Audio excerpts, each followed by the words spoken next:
วัสดีครับวันนี้มาพบกับผมโจสายเมือกจะมาพาเฮ็ดซอกอาหารป่าอยู่ที่ป่าครับจะเป็นเมนูอะไรติดตามดูครับยาฮู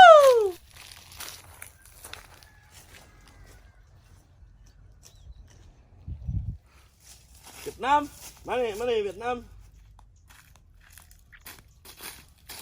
อันเกือบเกลือกินข้าวหรอวะนั่งเลยไปสิพาไปซอกกันกินครับอย่างมาเลยซอบบึงไปผมกับตัวนั่นน่ะเวียดนามชาวบ้านคือน้องยงได้ตกยุ่งว่ะเวียดนามมึงไปลุ่มเลยเวียดนามไปเลยหนุ่มเวียดนามเอ้ย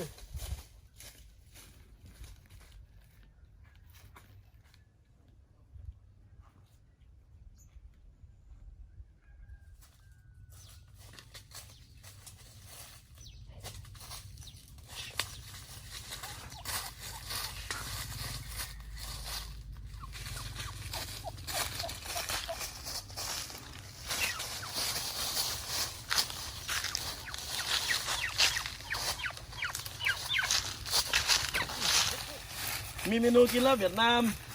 อยากกินเวียดนามอยากแซ่บเวียดนามมันก็จะไปกินวะล่ะโอ้อบเวียดนามจะอบไปกินเลยเวียดนามเลยไปนกยุง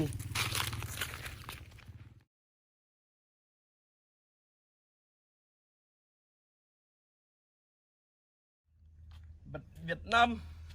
เฮ้ยวันที่ตับมาเนี่ยมึงไปดังไฟไปเวียดนามยูเวียดก็เคยดังวะ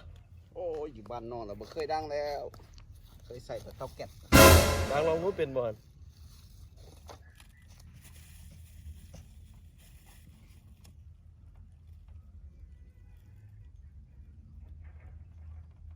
มีอะไร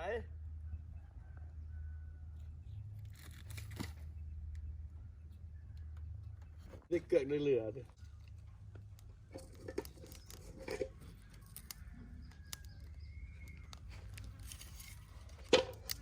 นี่ลวกมาสิ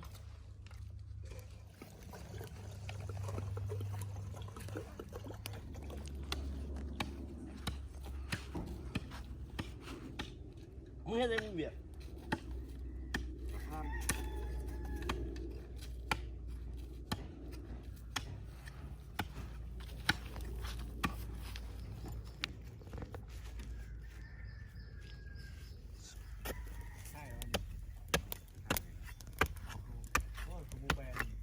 นี่จะมาอบที่สองนาทีอบใกล้งวงจะพากินอบใกล้งวงมาเนี่ยนกยุง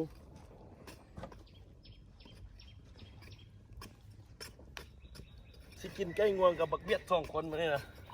บักเบียดมายามเวียดนามมายามเรามันนี่มาสูตรอบนกยุงใส่หอมบัวแดงอบลงไป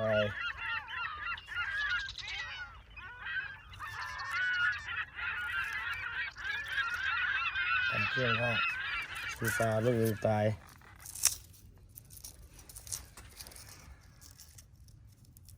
สูตรนี้บุ้ยมีแต่สูตรละ52โจใส่เมื่อเฮ็ดคนเดียวอบนกยุง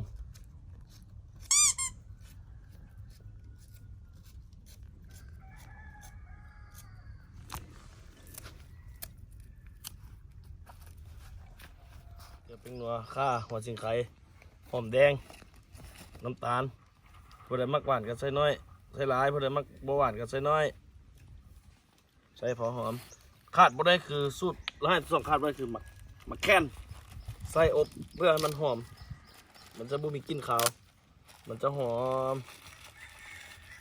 บ่เชื่อลองเอาไปเฮ็ดเบิ่งเด้อ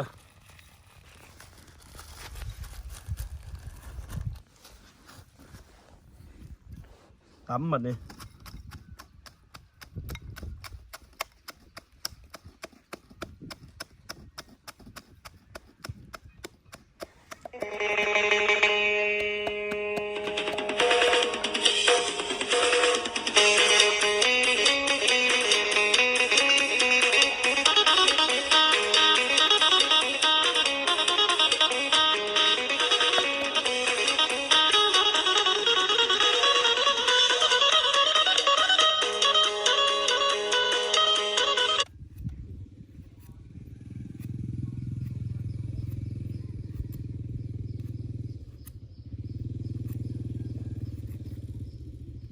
เฮ้ย ยังชัว เฮ้ยแม่ โอ้บุษวนเลย ดูไปเถอะมา ฮะ ดูไปเถอะมา ล็อกกินเหล้าเหรอ มีเหล้าเหรอ เออ โอ้กูมีของแก๊บผมต้องกิน ไปเอาไว้ใส่ถุง ว้ายบินมาที่นี่กลับเอารถเลย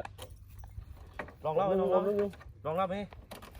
เอาจากไหนบ่ เอาเงี้ยมาได้เล่ามาตั้งแข่ง จะง่ายเลยง่าย เอาแม่บุญเย็นกินก่อนแม่ คักเมาเลย บ้าบุญเย็นกินกันบุญเย็นกินเวียดนามกินเหล้าบางยาเวียดนามมาพี่เวียดนามมาพี่ จักจอก ไอ้เสี่ยวเวียดไอ้กินได้ด้วยเอาเลยเวียดนามมึงกินแล้วมึงมาได้นอนมันคืนเวียดนาม ลายแท้ของ มัน ดี เป็น ขอ ดิ งดี ซี่มันเป็นดิซี่ไร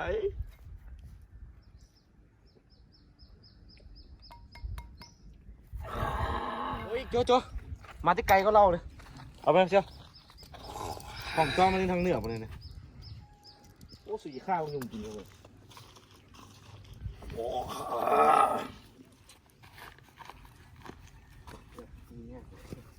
กูก็ว่าปดนะ ได้เวียดมาทางนี้ โอ้หากก็มาตะบาน ใจกินไม่เล่าเดินถ้าใจก่อนเล่าไม่ เอาดูเวียดนามนะ หลาเลยนี่เนอะ เอาก่อน มูแรงอ่อนแล้วบุกินใส่นะ เสี่ยวโจเลี้ยงทรงเลยจิมือเวียด ไปกินกุดมาเจ้ากูมือกินกุดเสียเวีย เสี่ยวโจเลยเอานกยุงมาขายสุกิน กูมือกินกุดดี โอ้ว่าจิมือเนี่ย โอ้เหมือนเวียดเลย เอาไปไหมยินดีไหมยิน เวี ดี ยด ไหม ไปวะ เอาอีก โอ้ย เอาอันเดียวมูแรงบกแข็งเลย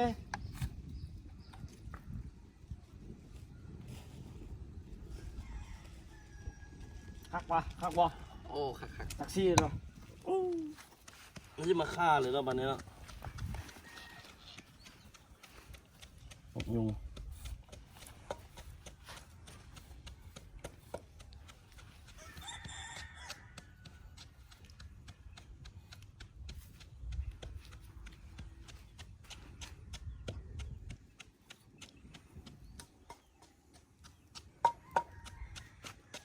แล้วคนไหนเวียดนาม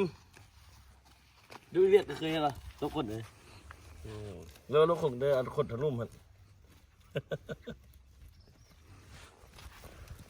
คนนี้น้องผมมักปันได้นะ คนเลยจึงแบบคนทางลุ่มอ่ะ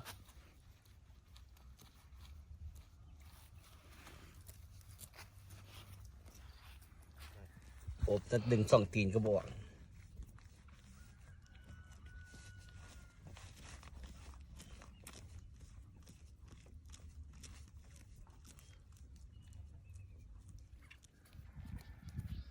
โอ้คักเว้ยเกียงตับเว้ยครัวเลยจัน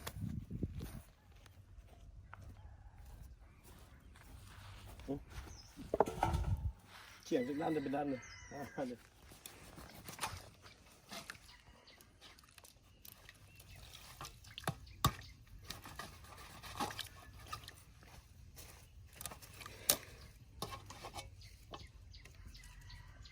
เห็นหอด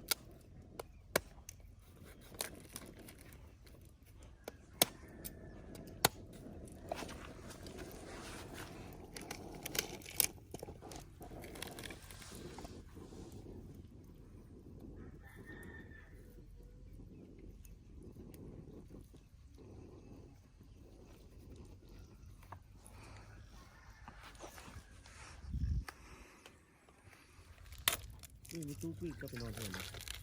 นอนนี่เลยเนี่ยมาส่งเราแต่ละมือ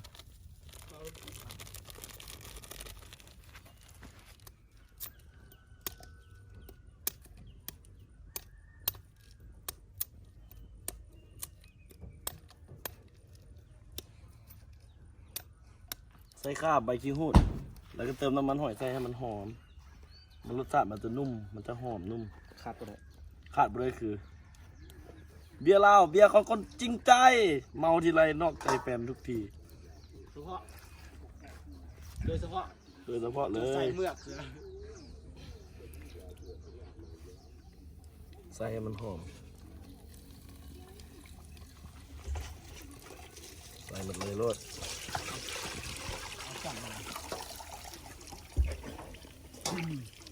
ลืมบอกอุ้ยเอาฟอง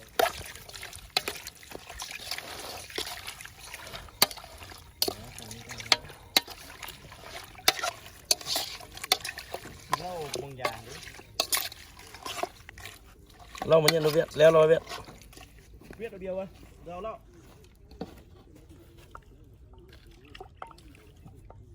ถ้ามันคุดเพื่อนยังไงเนี่ยเก็บมาอุ้ยเก็บมาอุ้ยช่วยกันช่วยกันช่วยกันทำมาหากินเนี่ยถ้ามันเอาให้มันหอมๆถ้ามันน้ำแห้งมันหอมแต่ว่าเอาเบียร์ใส่มันหอม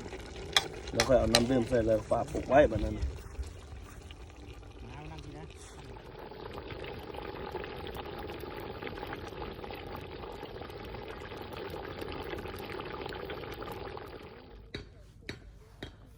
สุกแล้วมากินซีมกันเบิ้งเป็นจังไง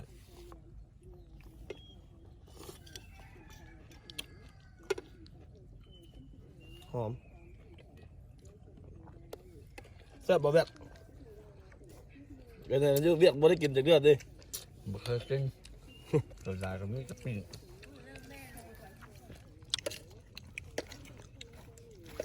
เงียบลูกเหรอ ครับ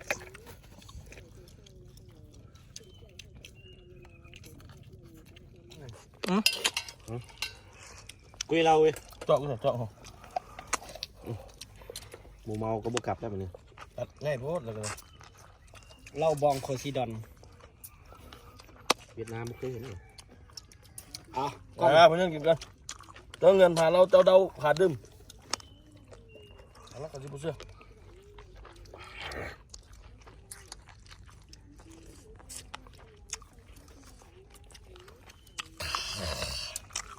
ยังหลายแล้วยังที่เวียดหลายๆแล้ว อ่ะบาเวีย มาเวียดนาม กินเป็นอยู่บ่ คลิปนี้เบิ่งคิดจีหัวเลย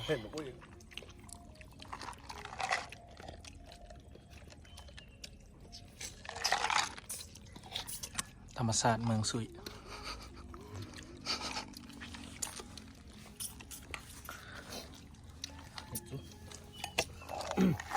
ราคา2,000เลยสิดังนะกำลังพงกันไปบินโดนเลยมาได้ FC ทุกคนนะราคา2เลยกินนี่ก็ใกล้ยังวะ อย่างนกยุง นกยุงมาได้ จะบอกแบบก็จะแบบว่าออกมาเลย บอกเล่าอีกวะเอาเล่าในแม่โอ้ เรามืด ยินไหม เกือบกระเบีย ยินไหม ออกมาละ